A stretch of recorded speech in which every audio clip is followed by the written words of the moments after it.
I just thought of something. You know, those sick, twisted bastards at the top.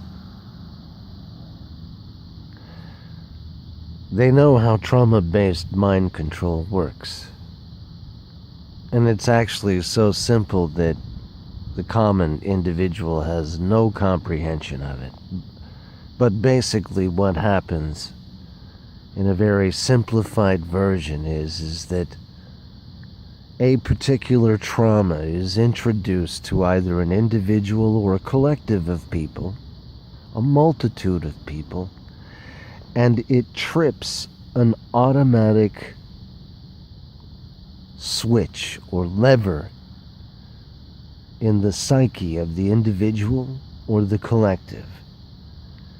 And that mechanism is a survival mechanism common to all human beings.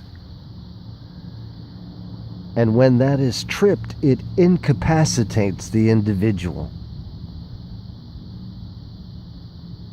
And without a lot of specialized training, I mean highly specialized, to overcome that, that trigger will be, or switch will be, flipped.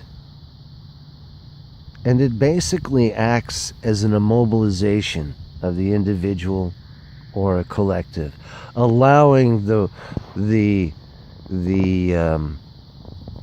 party that causes the trauma to manipulate the individual or the collective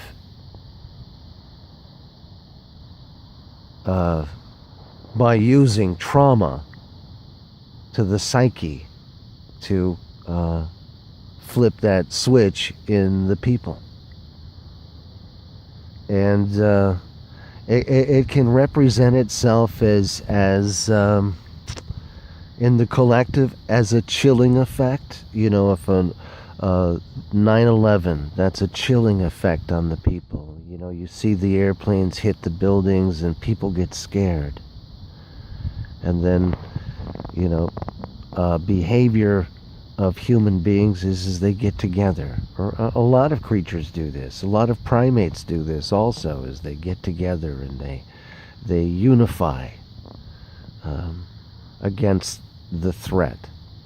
So, you know, if you can manufacture these traumas, then you can trip this trigger or switch or lever or whatever you want, this mechanism that's common to all mankind.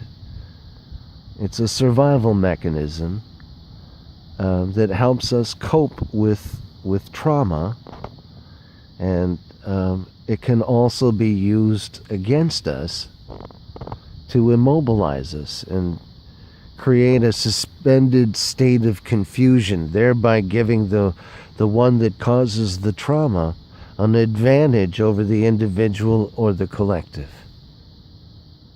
That's an oversimplified way to explain it, but that's basically the idea behind it. And it's very intentional. It's not happenstance. It's very intentional, and it's very deliberate, you know? And it's difficult to think in these terms because most of us don't walk around with the deliberate intention of causing trauma to others, to use that as a form of manipulation and control. We don't walk around doing that. Our minds are fucking preoccupied with all kinds of other things that are normal to be preoccupied with. So this is a heads up about how that manipulation is used. And it can be somewhat, collectively it's kind of mild in one perspective, but it can be also quite severe.